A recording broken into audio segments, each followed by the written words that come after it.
Sinong tutulong sa amin? Kapag eleksyon, kilala mo kami. Pagdating sa problema, di nyo kami kilala. Paano po? Ito po, dirisahan po.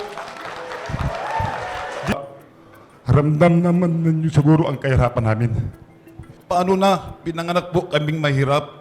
Sana naman kahit kunting ginawa lang sana po. Maranasan din namin guminhawa kahit kunti lang. Ang ayuda, parang banid lang yan. Proceed lang sa amin yan. Kinabukasan, wala na. 5,000, 2,000. So tusin kami mangisda, di namin kailangan yan. Kung malaya kaming mangisda sa sarili naming bayan. Ako po si Noli de los Santos, taga Santa Cruz po. Isa pong mangingisda. Noon, marami. Sagana. Kayang buhayin ng pamilya. Kaya ko paaralin ang mga anak ko. Mangisda kami. Malapit lang. Hinarang kami ng BIPAR. Sasabi, maghanap kaming ID. Kumuha kami ng ID ng BIPAR sa Pampanga. Para maging malaya kami. Nung nakakuha kami, mangisda kami sa ibang shoreline. Siya naman ang kalaban namin. Saan ba kami talaga may isda? Ang tanong namin sa sarili namin ngayon.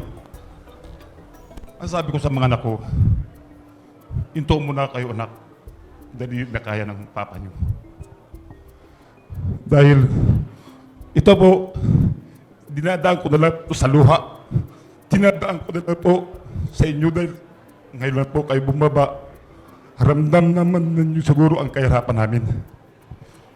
Dahil pagdating sa mga buyer, maraming huli, kunti ang binta dahil sa utang. Maraming kita, mahal naman yung babayarin.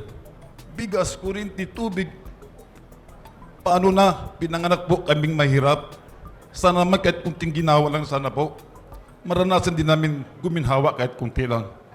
Hangiling lang namin po, mapaaral lang namin mga anak namin, masaya na kami. Hindi namin kontento sa maraming pera.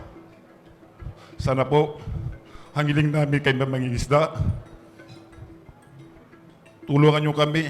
Hindi naman po kami tamad na mangingisda eh. Masipag po kami. Ang ayuda, parang banid lang yan. Proceed lang sa amin yan. Kinabukasan, wala na. 5,000, 2,000. So tusin kami mangisda, di namin kailangan yan.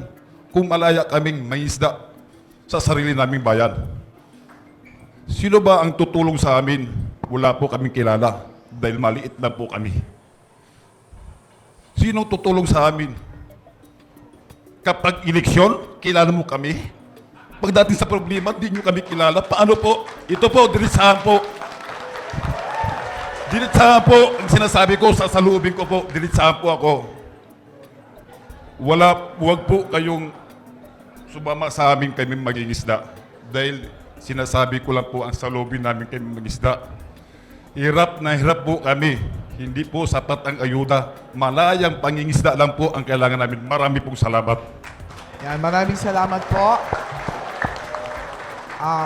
Ito po naman, mga may fishing vessel. Good morning po sa inyong lahat. Ako po si Jenny B. Buen Consejo, owner po ng Gen C Fish Trading. Ito lang po ang concern ko, tatlo po. Una po, kami po dati, malaya po kaming nakakalaot or namamalakaya sa West Philippine Sea. Payaw po kami, mga fads. Yun po, dati po nakakaarya kami, maayos. Ngayon po, since yung nangyaring ganito, pinagbabawalan po kami ngayon. Yun po yung unang concern. Pangalawa po, doon po sa 30 nautical miles from Scarborough, ang problema po is napuputol po ang payaw namin ngayon. Wala naman pong masamang weather, walang bagyo, pero napuputol po. So isa pong problema. At ang isa, meron pa pong isa na dati po, kunyari, malakas po ang kunyari may bagyo po or masama ang panahon, ang mga bangka po namin nakakapasok sa loob ng Scarborough. Nakakatago po. Yun po yung sinasabi ni Gob kanina na pwede kang magtago. Ngayon po, pinagbawal na rin po yun. Hindi na kami makapasok. Tapos, syempre po problema po yun, di ba? Pag malakas, no choice na. Kailangan umuwi talaga sa tabi. So, yun po ang problema namin. At isa pa po, actually po, hindi po nasasabi dito, marami pong Vietnamese Vietnamese vessel po na sila po ang libreng namamalakaya dyan sa West Philippine Sea. Meron po silang mga super light. Actually po, bawal po yun sa atin, sa batas. Pero ang problema po namin, bakit po ang Vietnamese nakakapag-fishing po sila sa fishing ground ng Pilipinas? Tapos, isa pa po, dati po, super light lang sila. Ang super light po kasi is sumusunod yung isda. Kumbaga yung sa payaw namin, nandun po ang isda. Pag nag-super light na sila, mawawala na po yung kalakal. Pupunta na sa kanila. Wala po kaming magawa. Ngayon, ang pinakamasamang nangyayari pa ngayon is, meron na po silang lambat. Ang Vietnamese po ngayon, may lambat na. Sila na po ang umaarya sa payaw namin. Yun po ang concern namin, sir. Sana po matulungan niyo po kami. Yun lang po, sir. Maraming salamat po.